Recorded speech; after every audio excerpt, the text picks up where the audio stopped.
Hold on a second. It's 8 a.m. It is September 14th, 2020, and Uncle Jeff has something to say to everybody. Read it out loud the way Uncle Jeff would like it. Good morning, everyone. Let's all have some coffee. Good show, Colonel. Maybe next time. It's coffee talk with the Tika. Nothing rhymes with that but chicken tikka. We name drop here. We're Stephen and all his friends.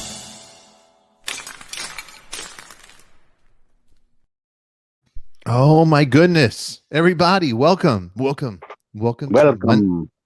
to Monday. You challenge Rachel Bowen. This is a challenge. I challenge him. No. We have a challenge, ladies and gentlemen. We're under my hat. We have a challenge. Corey, look at you. You're like Felix. There it is. This Saturday, Big Ed and Rachel Bowen. Who will be the winner? You people vote. Be there or be square. That's right. How do you like that, Leviton, huh? And that's Mark Slaughter doing the. And that's Mark Slaughter playing. Yeah. He's getting all funky on you guys. Isn't he great? I love it. He's the best. Mark Slaughter did the music on that. Mark Slaughter. It's gonna be a bloodbath, you guys. And if you guys want to clean up, Dirty Rocker soap. Rachel Bowen has soap for you to clean your ass. All right, let's do this. let's get this show rolling. It's 8:08. Usually we bring the guest a little later, but you know what, Corey Leviton? We got a legend here. I want to let you introduce this guy. Come on, you're the best. This is the art from George.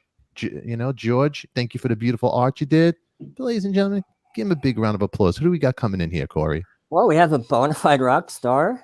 And everybody knows who it is. I don't know why you're making me do this. It's Corey Glover from Living Color. You're getting better at your introductions. Ladies and gentlemen, welcome to the show, Corey. Corey, welcome, my friend. Hey, what's up, folks? Corey, how you been, man? I'm Corey. Let me. Can I start the story and then you cut in when you want? Because this story it still freaks me out. So I get to I'm at Circus Magazine and I'm interviewing rock stars, and I pitched Living Color. You guys just broke out with Cult of Personality. I do the interview with you. You're fantastic. The story comes out. I go to visit my parents that weekend because I lived in the city. My parents lived in Long Island, and my father has a copy of the magazine, which first of all is strange to me because he's never read them. I don't think he's ever read a word I wrote when I was a rock journalist. He holds it open to your page. He goes, "That's Corey Glover." I said, "Yeah, how do you know?" "You know that guy." And I said, "Well, yeah, I talked to him for 2 hours. He's a great guy." No, you know that guy. And I had the memory in my head, but I never put it together. I used to visit my dad. He was a principal at IS 391 in Mahalia Jackson Intermediate School in Crown Heights, Brooklyn. And so I visited him once or twice a year. So one time I visited him, and you came in the office and he introduced me to you and said, "Corey, I want you to meet the other Corey in my life that makes it such hell." And we sat there and it was like a cultural exchange. I don't know. You were laughing and we just told each other about our lives. We were 12. We had not much of a life. No, no. I really liked you. And we spent like an hour or two together, and you were waiting for your dad to pick you up or something. My mother was coming to get me because I got in trouble yet again. Your father. I visited your father's office more often than I wanted to. I wasn't the greatest student, if you. And I had a problem. I'm outside of my house. I had a problem with authority, and and your father was like, I was always in your father's office. It was like they teachers didn't know what to do with me, so they just sent me to your father's office all the time. It's like, "Hey, Corey. Hey, Miss Leviton, how you doing?" I got sat down, got a cup of coffee, read a magazine. Didn't get educated, just ran around. Just Now, hung out in your father's office. he wasn't much of an authority figure at home. I mean, like he was more he was an authority figure, but he was also a friend. I mean, I imagine he was like that with you too. Yeah, he was friendly. He's like, I don't know what to do with you, Corey. I was like, I don't know what to do with me either. I'm 12 years old. What do you want me to do? So he was like, we got to figure something out. We have to figure something out with you. Like, I can't help you with that. I'm not an educator. So I had a great time. I had a great time at 391. He told me that you were really creative, and he just if you could find a way to harness the creativity, that you could do great things. No, it's true, because he saw the same thing in me. I was anti-authoritarian too. In fact, he would never hit me, but there was one period, I think for a week in my life, when he took the advice of some schmuck that he was friends with, and that said, "Oh, he's begging to be hit. He's begging to be hit." So my dad just like wallops me for like a week, and I never had more of it was amazing because finally I had something really to rebel against. It was a gift. It was amazing, and then my dad realized, oh, okay, this isn't working. Right. But all right, well, story. That's a wild story. That's crazy. It really is. That's I crazy, remember that day. That I've known Corey for a very long time, and it was funny when, because I got a message later on down the line that that your name was Levitan. I was like, Levitan, Mr. Levitan. Oh wow, I thought he hated me. Me too. I did. He's like, every time I walked into the office, he's just put his head down. It's like, you're back. You just left here. You're back. Like, yeah, I like it here. I don't like it in the classroom. It's much more educational in your room than it is anywhere else. This is funny. So we got two Corey. So I'm gonna go CG. This way, each Corey knows who I'm saying. Corey. And if I yell at Corey and start cursing you out, I don't want Corey Glover to think, "What the hell is this guy coming to the guy's show? He's cursing me out." Because we do a lot of banter. It's very East Coast. So this is what Mr. Levitan looked like when he was. Is that what he looked like when he was? Yes, he did. Yeah, Mr. Levitan. Look at that. It's very Barney Miller. You know, look at that. And you look like Adam Rich from Eight Is Enough, Corey. I was just going to say that. You know, look at this, Nicholas. I'm a fetus with hair. You always, at least you got hair, buddy. And then right here, Corey, this is little CG right here. Right here, this is a picture, right?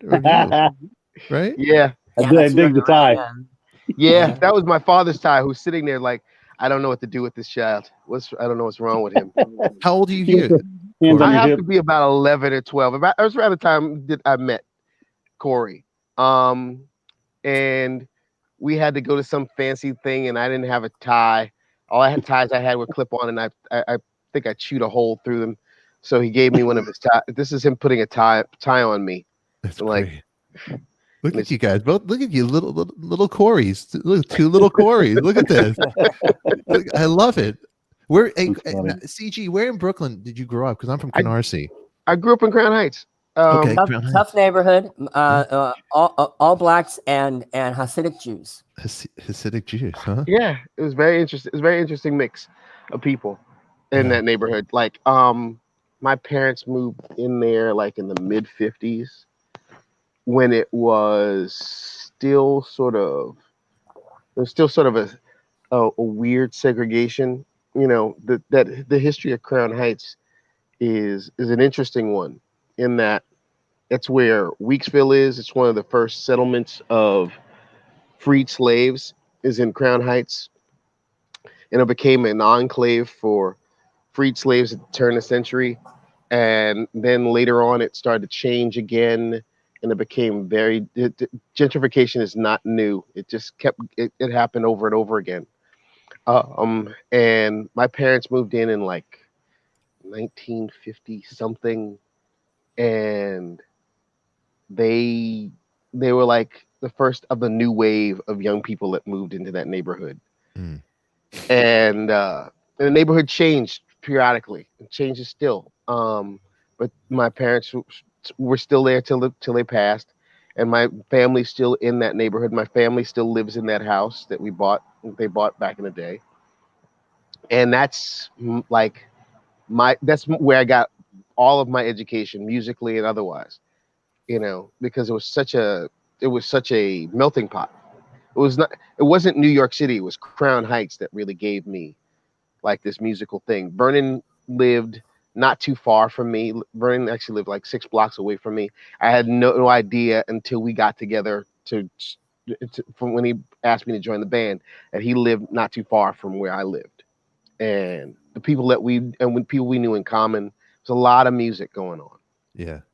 Yeah. How old you when you and Vernon met, you guys? I had to be about 21, 22. Wow. Yeah, I was getting kicked out of college at the time, and I met You wanted to Vernon. be an actor. You wanted to be an actor. I was an actor. I was an actor. He was in Platoon. That's right. He was in Platoon. God, Crown Heights. Not to interrupt. It's cooking with the kids at Disneyland. Well, Disney World's it's not like Brooklyn, but hey, have a good time and thank you, Jeff Kid. So you wanted to be an actor, huh? That's right. So you started out acting before singing? Yeah, well, I was singing my whole life. I've been singing since I was like 6 years old. And it was like a given. That's what, my brother was a singer and I was a singer. And we're like, yeah, I sing. And that's one of the things your father, Corey, sort of picked up on. Like one of the first times I actually sang in public outside of church and that kind of stuff was at 391. And it was a disaster. Because I had a song to sing and that was the day that puberty hit. He's looking around. And I started the song. I was like, yeah. And the whole school was there and my mother, and everybody is uproariously laughing. Like it was a comedy routine, but I recovered and finished the song. And did you have the tie on, the clip-on tie? Were you wearing? I did have the clip-on tie. I had a clip-on tie, and it was some big assembly. But that was the first time that I actually sang in public outside of wherever else you go to sing, and that was like my first professional gig, and I screwed that one up too. Who were some of your influences? There's a bunch. Sam Cooke. Good. I was really into Otis Redding for a little while. I was really into Elvis for some reason. Yeah. I see your shirt. Yeah. You see, yeah. This actually, yeah, that's what I was kind of into Elvis too. I went a little extreme. I'm gonna put TCB on my arm over here. You know? There you go. I thought Elvis was great. I was really into the Jackson 5 and Michael Jackson. Oh, how could you not? That was a big Right. God. Yeah. Like he was a cultural event that when he was on TV, the neighborhood shut down because they were on TV. They were on some TV show, Sonny and Cher, or whatever it was. And we know the streets were empty because that was happening. And there's a major, major influence for me. Jackie Wilson was an influence. And then when I got older and I got sort of like into the hardcore scene, I was a major Bad Brains HR devotee. Like when I was like 17 or 18, I went to CBGBs to go. And it's the first time I've been that far downtown and walked into CBGBs, had no idea what's going on, but it was madness. It was madness. And I was hooked from then on. Wow. 17, 18 being in CBGBs. Think about that. Think about because we got kids all now. I got a 23-year-old, but now I have a 5-year-old kid. But think about letting your kid take the train from Brooklyn now to go. And back then, that's heavy. Yeah. I mean, it was a hardcore matinee, so it was in the afternoon. The all ages, right? Those were the all ages. Yeah, all ages shows. Yeah. But think about that, the all ages shows, and then you got the bums outside. You got right. It was wild. Hey, mom, I'll see you later. I used to go see, you were tougher than me, Corey. I was fake tough guy. I go to I would go in the 70s roller skating. Roller ring. Remember there was like a place in Brooklyn, roller ring. I forget what it was. There was Empire roller rink. There's USA skate. Yeah, I went to those places too. Yeah. And I'd go to L'Amour's. I lived at L'Amour's, Brooklyn. Yeah, There's well, see, Lemore's it was easier to go to CBGB's than to go to Lemore's really. because where it was in Canarsie, they didn't really get off on having me around. Yeah, So Canarsie, yeah. It's very Italian. it's It was very Italian. Italian and very rough. Like they chase you out of their neighborhood really, Totally. really, really quickly. So Totally. I'd get on the train, I'd get on the D train, catch the F train, and get off at what was that, 60 something street? Yeah, it was. Yeah, it was like 60. The Saturday Night Fever area. It was. Yeah. And I'd have to run from the train station to Lemore's, Mhm. like literally run. And it was not. So it was not that close, Corey. it wasn't that close. So No. it was quite a jog, and you had to duck and dodge. If you saw a group of people, you had to cross the street and that kind of stuff just to get into Lemore's to go see the Circle Jerks. Mm-hmm. You know, it's like, and then then get into a mosh pit, get real. It was an exercise. It was like exercise. Like you get real rough and it gets real rugged, and then you'd have to run out of Lemore's at 2:00 in the morning to catch the train to go back into Crown Heights. Oh my God, it's funny. Okay, I used to go to Lemore's all the time, and we'd have a friend drive us, and it was me, and I don't know if he's watching. Danny Schuler, you know Danny Schuler, Biohazard drummer. Yeah, yeah. We'd all get in this car, and we would go to Lemore's in Brooklyn. right. And it was, you had every Thursday night, there's a band TT Quick, but they had everything there. Yeah, man. I don't know if you went, did you ever go to the Metal Massacre, Wasp, Armored Saint, Metallica? Yeah. You went to that? I tried. They wouldn't, it got sold out really quickly. There was one that was like in the summertime of like 1980 or something. 83, 84. Yeah, It was 80. Yeah. It was crazy. And the line was around the block, Mm-hmm. and they weren't letting anybody in. Like they were over capacity. It's like, fuck. All right. 2 nights in a row it was. Yeah. I went the first night and it was sold out. I couldn't get in. I went to, it was, what a scene it was back then, huh? When we were back in our day, what a scene it was. This is cool to talk about these stories, because Danny's the one who turned me on to Living Color, because you guys played the Cat Club in New York, and that's the first time I seen you guys play. I went with him. Yeah. I think you guys did like but you guys were a big CBGB band. Yeah, we played a lot in CBGBs. Yeah. We played the Cat Club. It was for either New Music Seminar or some other kind of convention. We were there for that. Was it Concrete Marcus? I forget. It was It was either in New Music Seminar or was it CMJ? CMJ? That's what it was. Yes. It was for CMJ. Yeah. We got over here. What's Corey Leventon? You could read this. I can't. My eyes so bad. Read that. The Colonel speaks. All right, the Colonel. There's no explaining the Colonel to Corey Glover, but he asks if Corey does anything special to keep his voice up. I scream at my children. How old are your kids, Corey? They're 15 and 16. Okay, 15 and 16. Yeah. Wow, that's the universe dealt you your own thing back to you. Yes, they gave me two versions of me. Oh my god. Corey, so we're all dads here. I need help with, because I could have been done, and I had a 23-year-old kid, and I got remarried, and it felt good. I left it in. I said, what the heck, right? My wife goes, you better get fixed. You better get fixed. I have a kid. I named her Brooklyn. She's 5. I'm 53. Okay. 53 and 5. It's beautiful. It's beautiful. Yeah, she's gonna watch you die. Yes. Damn. Oh, that's it, Corey.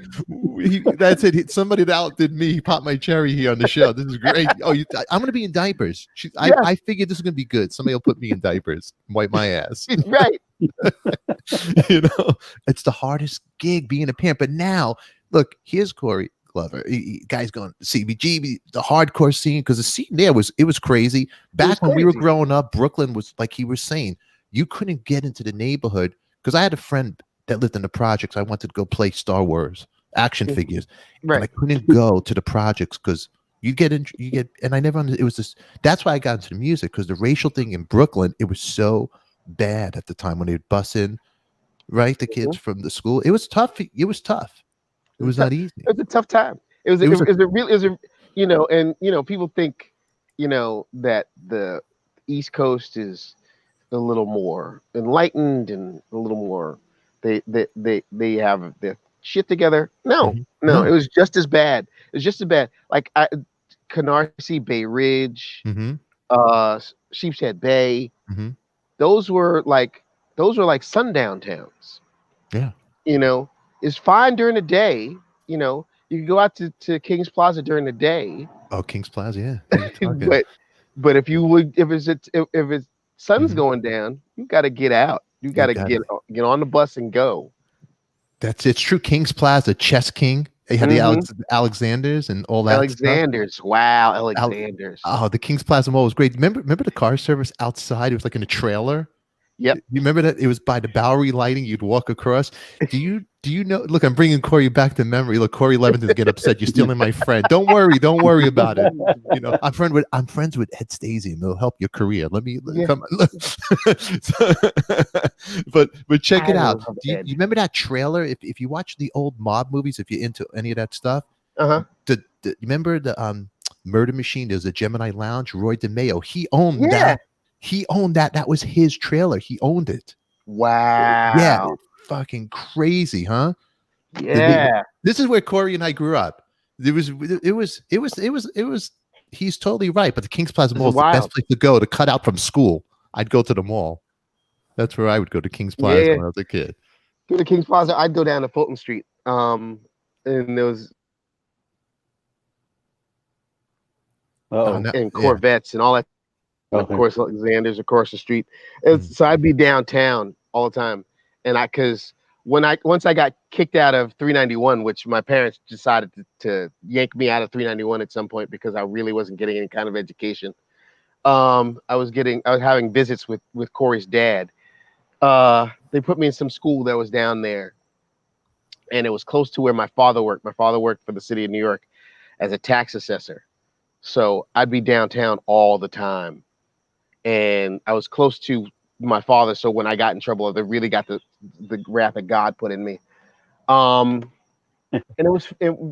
so traveling through Brooklyn was an education in and of itself to me. And musically and artistically, like, you'd hear all kinds of music from everywhere. There was a large African population there from Ghana and Nigeria, and you'd hear music from there. There was there's a large Hispanic population and salsa and merengue. There's a great big Caribbean population. So all the reggae and the ska and soca and all that stuff was all there. And you just walking down the street, you can hear there's all kinds of different music at all kinds of times. And just for good measure, I decided I wanted to be in the hardcore scene. So I found that as well. Wow. Really good. So we had Denise Kennedy asking about with Jesus Christ Superstar. Yeah. I did that for a couple of years. I was a dream come true. I wanted to. I've always wanted to do that show, and I got an opportunity to do it with Ted Neely, the guy who played Jesus in the movie. That's pretty cool. And it was really my. I saw the movie when I was a kid, and I was enamored by it. And I was like, if I ever was going to sing, I'm going to sound like that guy. And I was talking about Carl Anderson. So jump cut another 25 years, and here I am standing next to Ted Neely, doing my best imitation of Carl Anderson. And it was an incredible time. It was the most fun I've ever had outside of a few things. And this was so much fun. It was just so much fun to do and to hear that music and to be on stage and really just let it go. It was great. It was great. It was real fun. That is cool. That's cool. That's a big thing, the Jesus Christ Superstar. Yeah. I'd like you to fast forward a couple of years into your success. I mean, how crazy was that? I don't think you were aiming for pop, for Billboard Hot 100 success. No. We thought we were going to live in a van for at least a good 3 or 4 years. We didn't think the first record was the record that was going to propel us into anything. We thought, we got some really good songs, and we're gonna have a hard time getting on the radio, but we'll muddle through and we'll have a good time. And next thing you know, things got really, really good really fast. We got Just the Facts. I had front row seats in the Cotton Bowl for Living Color when they opened up for the Rolling Stone Steel Wheels in '92. Amazing. 89. Yeah. Yeah, You got the date wrong. It's 1989. We did. Yeah. See, Just the Facts. That's why his name is Just the Facts. Get him, Corey. Get him. That's what Corey. CG, get him. He Just the Facts. He played on our show, but he doesn't have the facts right. The guy. He met Elvis. He did meet Elvis. Yeah. He did. He has a picture, a shaky camera. He's like, busting his way in there. It's on YouTube, but he doesn't know the years. Actually, did you guys open up for the Stones at by Shea Stadium when the Stones did Yes, the we Steelers? did. I was there with Lou O'Neill and Ben Lemer and me. and you, and I was on ecstasy, and I remember that's Lou O'Neill. You know Lou O'Neill Jr., Corey? No, I don't. No, he was a legend. He was out of his mind. He was Corey Levinton's future. I was with you, right? We took the bus with Ben Lee. Did you know Ben Lemer? Managing editor from Circus. He was like Corey Levinton's boss, but never liked Corey. I remember meeting all those guys from Circus at one point. It was a circus, all right. Trust me. Yeah. It was a circus. But yeah, we went. I remember we saw you guys play there. That was wild. Man. The play with the Rolling Stones, man. Tell me that. Yeah. That's fucking cool. They only gave you a little bit of the stage. I remember that. We would take over parts of the stage, and they'd yell at us, and we'd do it anyway. Because you could fit all the places that we had played all over the world on that stage. And we were just fascinated. They set us up in front of the drum set, and it's like, okay, go. And like the wings were 50 yards, like 50 yards out on either side. I mean, we would play and we'd all jump and run in different directions, and we wouldn't see each other for a good 15 minutes. It was amazing. And the guys, all of them are really, really cool to us and really, really good folks. And they were very, very accommodating to us. And we had a great time. We had a really, really good time.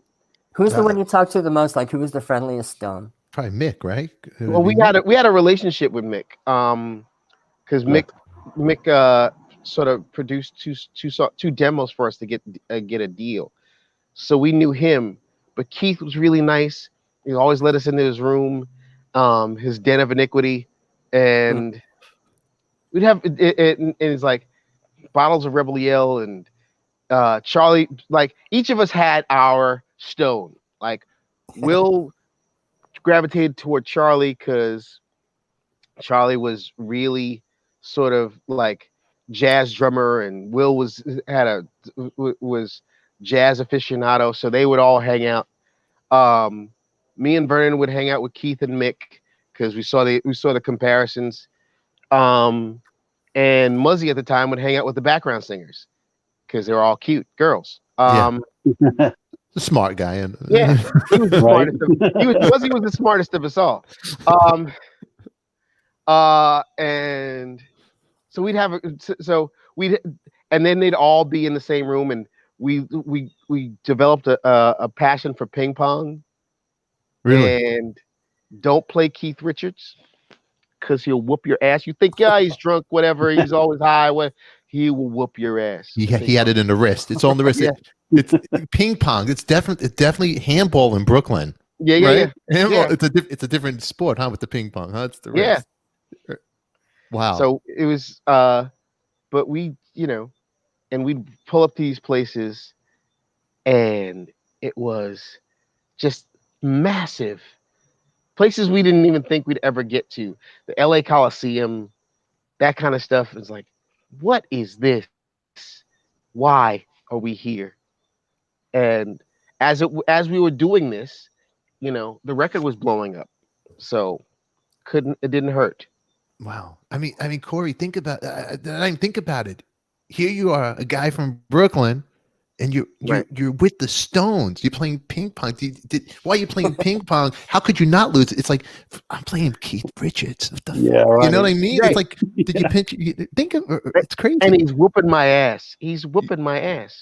And by the way, Living Color has not broken up, Shantana.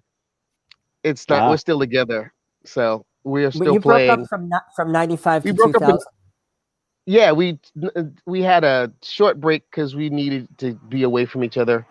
And then we got back together, and we've been together ever since 2000. That's great. And it wasn't even 95. We sort of stopped playing in like 97.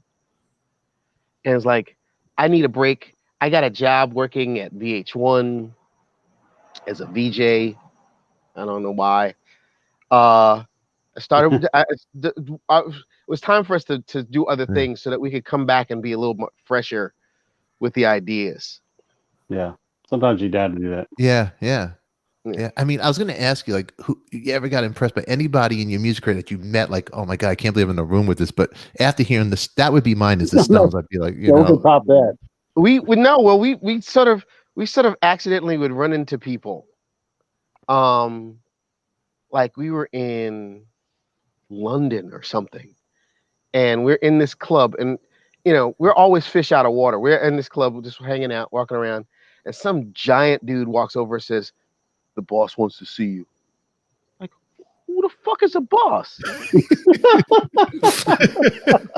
Bruce Springsteen? What the hell? Who is this? Who? Right. It was Prince. Oh, whoa.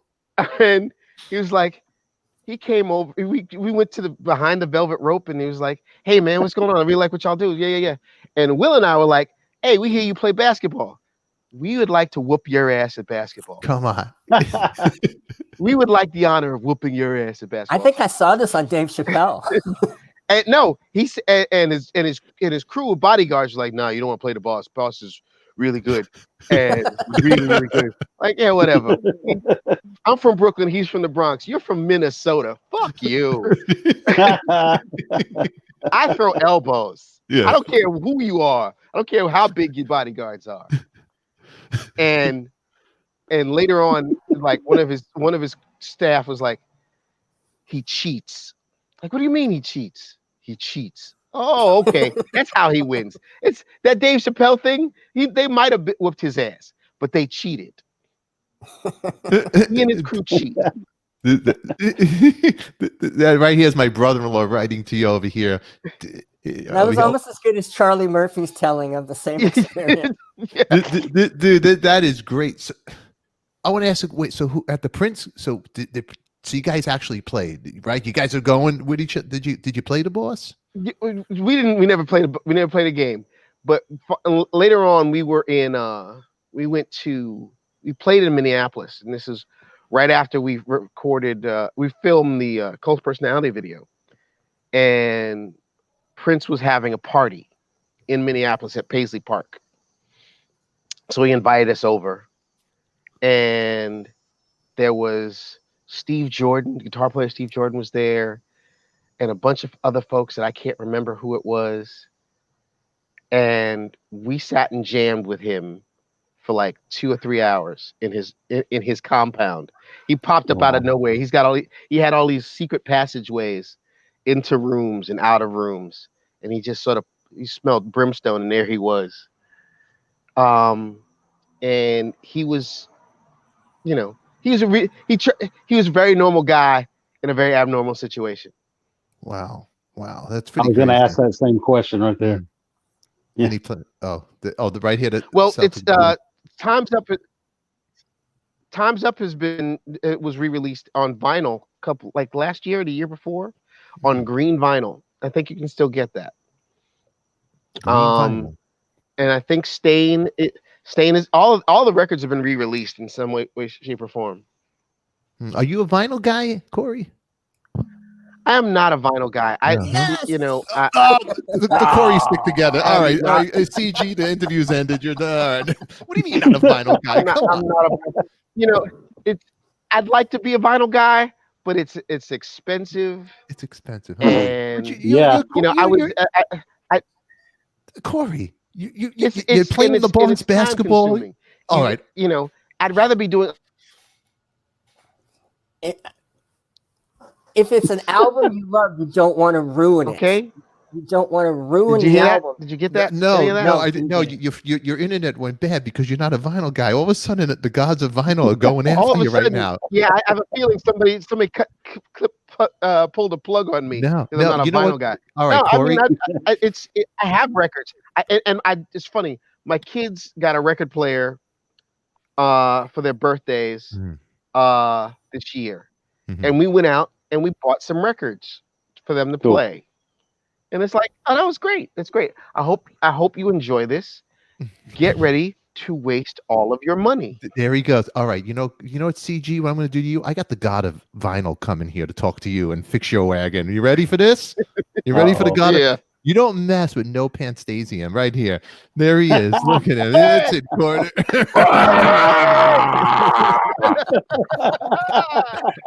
Eddie, Hi, Corey. I love you.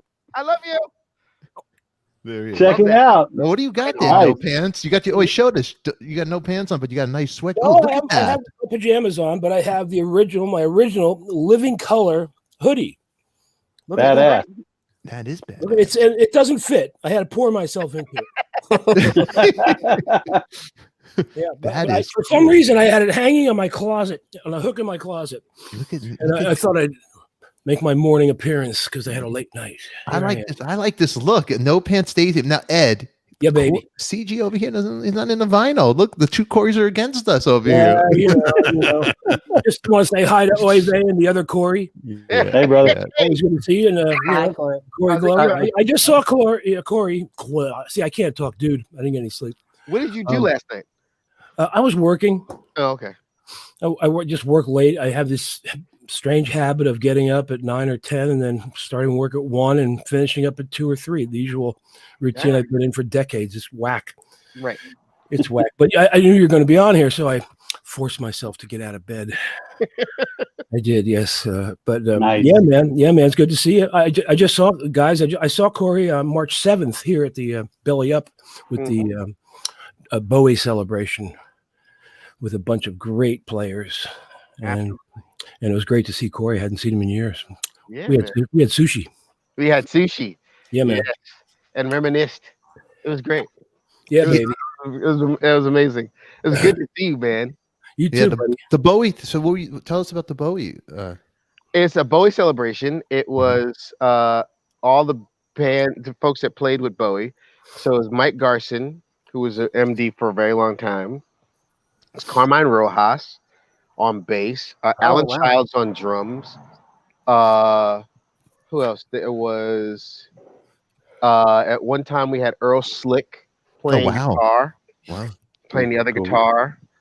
And there's a bunch of guest singers doing his stuff, myself included, and Bernard Fowler Mhm. and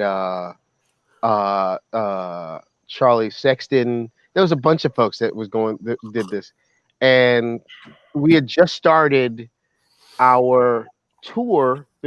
We just come back from Europe with this, and we were on our way doing North America, and we had played. I think the night before we had played in LA or in somewhere in Orange County, and then we went to the Belly Up, and then we were going to San Francisco the next day, and then we were going to Seattle, Portland. yeah, Seattle. we're going to Portland, Oregon, and then Seattle. Yeah. But by the time we got to Portland, that was the last show before they started shutting everything down.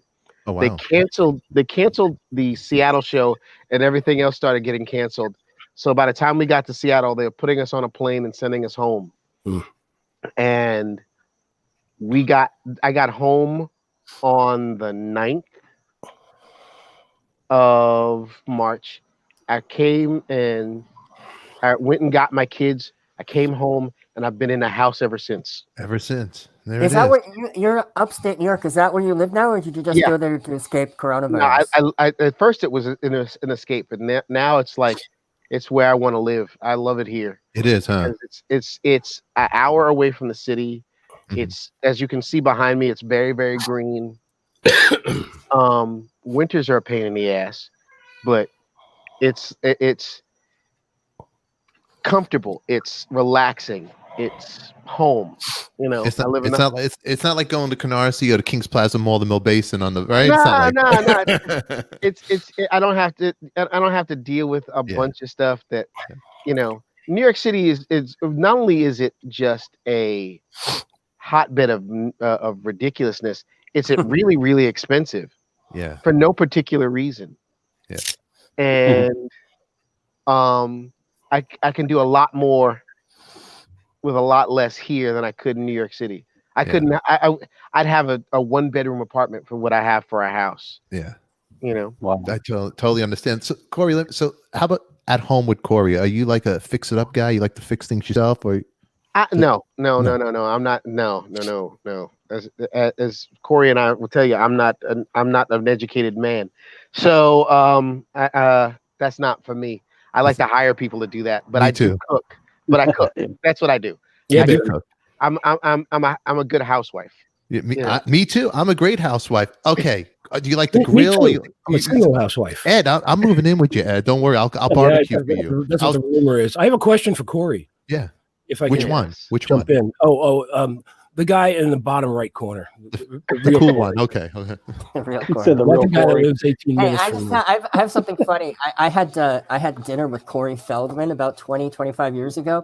Yeah. And I told him, you ruined my name for the whole 80s. And then he looks right back at me. He goes, "You think you're the first Corey to tell me that?" Damn. Yeah, man. So, Corey Glover. Yes, sir. You know that.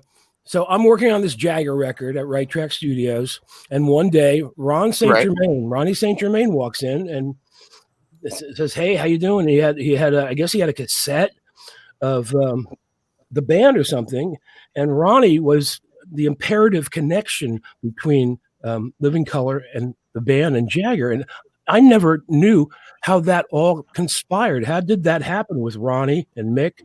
And we know the rest of the story, going into Studio B and doing the demos. Right. We were in Studio A, but how did that all go down?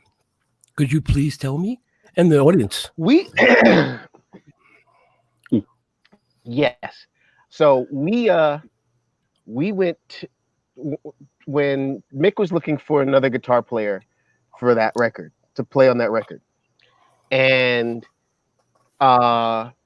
somebody at Rolling Stone, sorry, Circus Magazine, somebody from Rolling Stone suggested Vernon, and he said, okay. So the audition was at SIR on 51st Street, and I had just gotten fired from my job working undercover security at Tower Records. Woo. Long story. Oh wow. So he's like, come with me to this audition. So we came. So we went to this audition, and we got into the lobby, and every guitar player known to man is in this lobby waiting to play.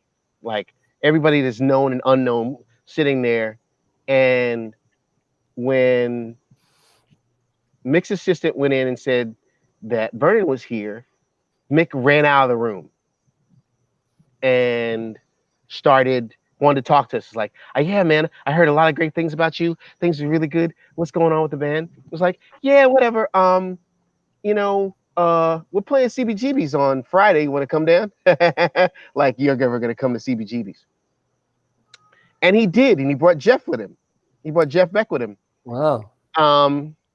And unbeknownst to us, Doug was in the band working with them, and Doug co-signed for us.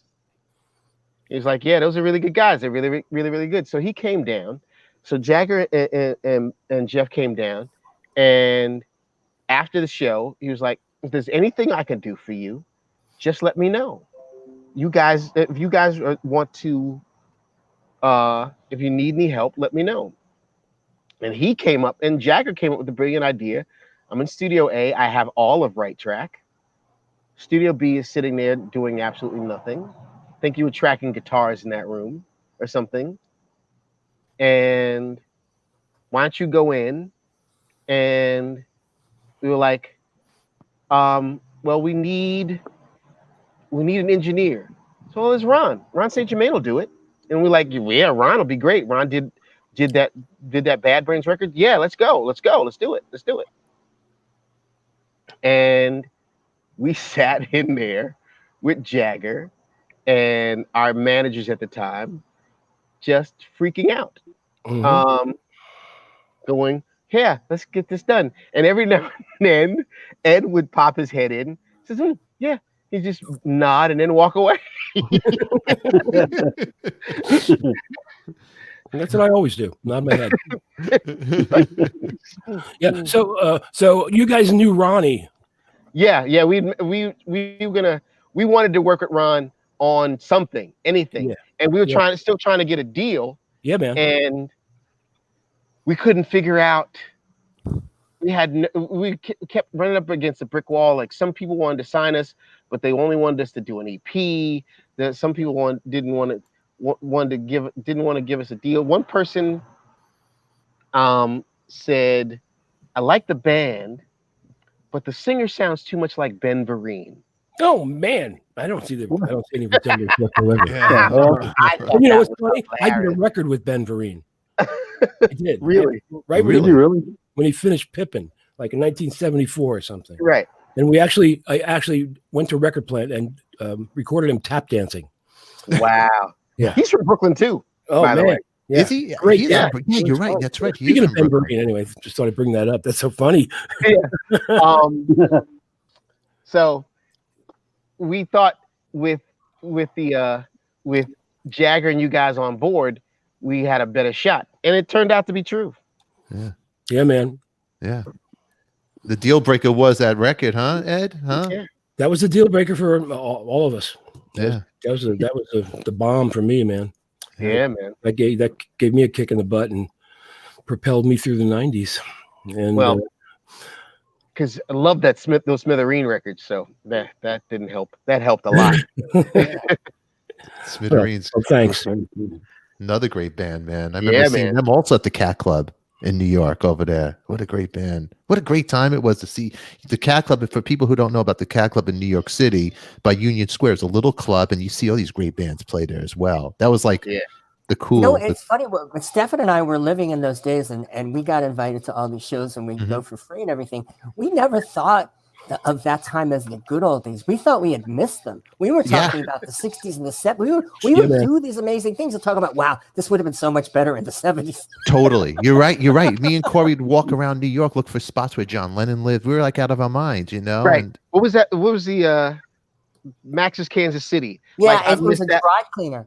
Yeah, I missed that whole era of Max's Kansas City. I wanted, or the Chelsea Hotel, the lobby of the Chelsea Hotel. Well, Corey, CG, it's funny, especially Steph when and I that would movie. stand in front of the dry cleaner that Max's Kansas City used to be. Totally. And, like, Jim Morrison was there. Because Circus Magazine was on 18th between 5th and 6th. Right. And at the time I was the mailroom boy, and Corey was you know, I'd have to go and get tickets for everybody, their tickets, but I would keep the bus money and walk, and I'd make the whole magazine on deadlines. They'd yell at me. Right. And but it was a crazy time back then, because one time I saw Lou Reed walking down the street, then I saw Dee Dee Ramone like walking as a skinhead. I saw Johnny Ramone at the post office by Chelsea with his selling whatever baseball memorabilia with the I just used to see them all the time. I worked at a food emporium, which is a supermarket downtown. Yeah. And Lou Reed was shopping for food, and I was like, does anybody else see this but me? Totally. Yeah. I'm stocking the shelves, and Lou Reed is looking for pasta. Something is wrong. Corey, it's so you know what I remember?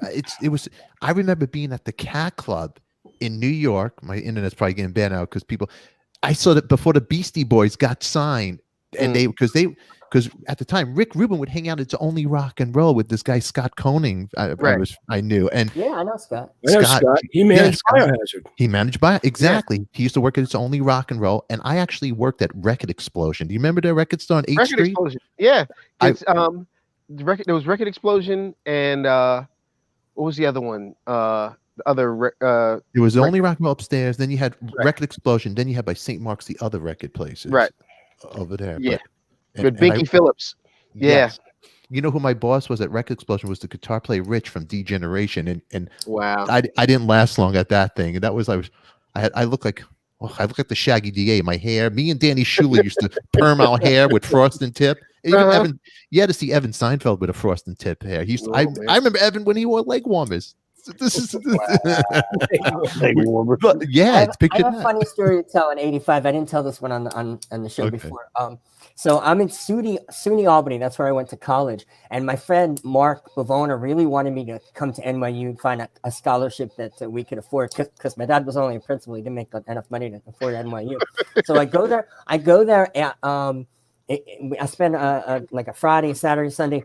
And we go out, we go to all the places, and then at 12 at midnight, all of a sudden upstairs, we're in his dorm at NYU in Weinstein Hall, and upstairs I can literally see the tiles, the shaking, and it's like this. I'm like, okay, well they're having a party. This should end by 3 or 4, right? You know, no, it goes until like 6, 7 in the morning. And I'm like, I'm not going to NYU. There's no way I'm going to NYU. That was it. My decision was made. Years later, he goes, you know who that was? And I said, no, that was Rick Rubin's room. That was the Beastie Boys. That's right. Wow. The Beastie Boys kept us up. That's crazy. That's a funny story. That's legendary. That's the other club that they play at 2A on Avenue A. Yeah, man. At the Ritz. Oh my God. I saw that show. Wow, look at that. Hold that back a little bit. July 19th. What's the year? 1988. Wow. 88. Yeah, man. At the Ritz. That's fucking cool. Look at you, Ed. You got everything there. Well, I have my the foam underneath my speakers are filled with pins and little memorabilia shit. And this one just happened to be there. Wow. The Ritz was another great place, man. What a great show that was, man. That was a really good show. Amazing. I mean, that was like that was. They were talking about that was like a pre-record release party we did. We had to play at. We played at for record execs. Oh, that's excellent. You know what? What's that, Oive? I said, did you guys happen to film any of that? Did you film that? The Ritz? No, I don't think we did. Oh, wow. No, huh? You didn't get that film, huh? No. God, you know what? There's so many stories to talk with Corey, CG. Not you, Corey Leventon. No, you, I fucking stuck with you. You know, but CG. There's so many things to talk with you about. Especially, I get off talking about the old Brooklyn stories and reminiscing. The older I get, I just want to talk about my childhood and all this stuff. And you got to come back and talk. Even though you don't like vinyl, I'll let it piss. But you know, when we used to go on the road, I carried the music, so I had these huge suitcases filled with cassettes. Oh man. that I would so we could play some sort of music, and I'd walk around with this suitcase with these cassettes trying to figure out what to play in the van as we're driving to Gainesville, Florida. So that's why vinyl didn't make any sense to me. It wasn't portable. Yeah, no, it's true. We hit the Walkmans were portable because on the take the trains, everything was on the Walkman. Right. I had a Walkman, and then I got into CDs, and that took up all of my money. Yeah, and then and being on Sony, it means you are exactly. Oh my God! Look at Ed. Ed has everything there. Have that sitting by. Ed has everything. Everything, right? Corey? Speaking of Walkmans, I didn't want to interrupt, but for the first Walkman. There it is. Is it the first? Is that the first Walkman? It's the first one. Yeah, first issue. And do you have the CBGB toilet in your house there? God, yeah, but it's on the other side of the house. God, you have everything, Ed. I love it. You're the perfect hoarder, but you got good hoarder stuff. You gotta have a hoarder with Ed. I love it. He's great. Hoarder with Ed. Hoarding with Ed. Oh my God. Hey, you know what, Corey? You're a wonderful guest, and Ed, it's to have you guys here. It's great. I mean, there's a guy out there. The guy. Remember that we were just talking about this guy who breaks down the records, and I was just listening to the guy. Christian something.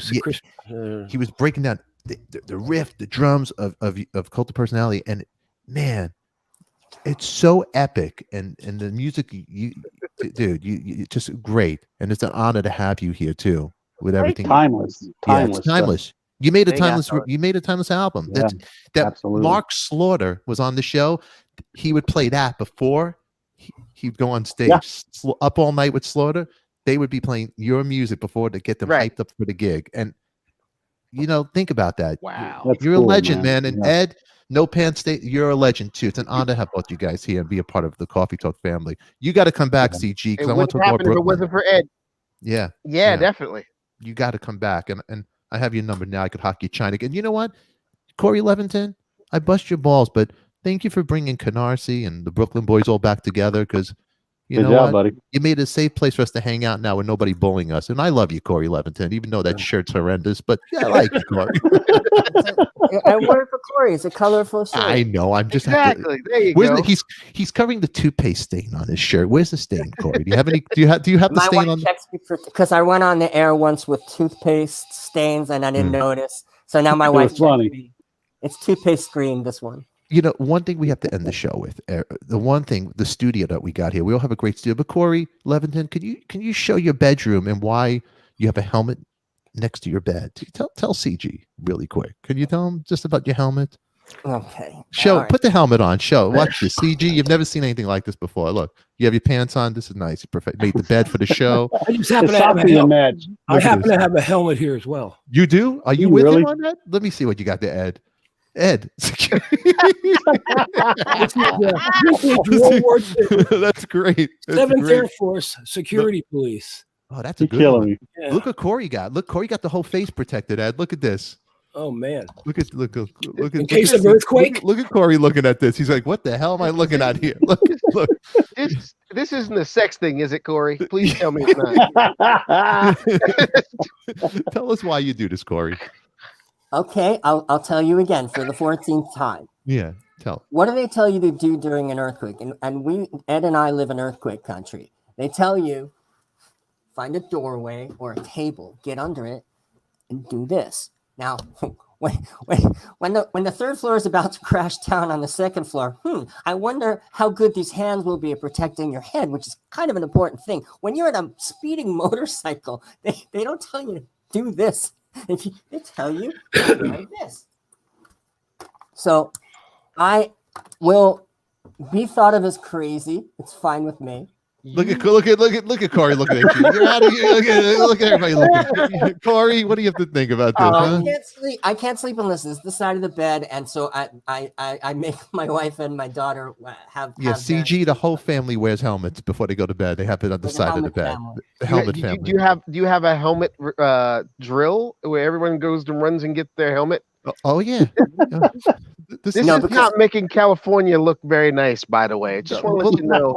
It's Corey's world, and we all live in it. CG. That's it. I just Yeah. want to. I wanted to move to California, but now Change your mind. I don't know. You did the right thing. You did the Sounds kind of strange to me. It's strange. We're in the Twilight Zone, but you know what? This show makes everybody smile and laugh and all that stuff. Hey, Corey, CG, I Yes, got sir. you're always welcome to come back. I would love you to come back here. Anything man. anything you have, anything you want, any shout outs you want to give before we get out of here, my man? Just shout out to the whole Living Color crew. Vernon and Will, Muzzy and Doug, and this is Ed knows this. This is the 30th anniversary of Time's Up. 30 years since we released that in August of this year. Was it August of 1990? I think. It was So- like it was the 28th of August. Yeah, 28th of August was when we released Time's Up. And here we are. Yeah, here we are. Nothing's changed. Nothing's Nothing at changed. all. Nothing has changed, you guys are wonderful. Ed Stasium, any shout outs, anything you want to say over here, my brother? I love Corey Glover. Yeah. I love Ed Thank you. Stasium. Yeah, Head- Head nice. Spasium. Head Spatium. That's me. That's it. We're Shout out coffee to Paul talk. Hemmingson too. Paul's good. Yeah. We chat and text often. He's a great guy. Love Paul, and I'm glad I hadn't worn this hoodie in a long time. You look good in it. Yeah, it looks man. good. It looks good. The colors Yeah, are still strong. Yeah. Yeah. You hand wash it because it's in good condition. You're not putting it in the machine, huh? You hand wash it. This is like how old? This is 33 years old. Something like that. 33, yeah. Yeah. Wow. Oy vey's going to look on eBay to see what they go for now. All right, we're going to get out of here. And listen, you guys, thank you for being here. Hang out 1 second, you guys. Don't disconnect here. We're Coffee Talk. We love you. We'll see you all tomorrow. I guess what do we have going on tomorrow, Corey Levinson? You have your iPhone calendar, all that stuff. I don't know. This Corey Glover booking should last me at least a month without you hawking me China. All right. My wife's talking me China too. You guys, gentlemen, hang out right here. We love you. We'll see you tomorrow, 8 a.m. Pacific Standard Time. And Ed Stasium, I love you. CG, love you. Thank you for being here. JB, thank you for the super chat. Thanks Catch a lot, second man. half at work. CJ is a great guest. Yeah, we got a lot of love for you, Corey Glover, over here. man. Thank you, my man. Not CJ. Thanks, man. All right. CG. Good to see you out of again, my Corey. CJ, CG. You, Corey. I know I can't. I'm out of my mind. I'm looking at other stuff. I'm tired. Levinton. Mwah.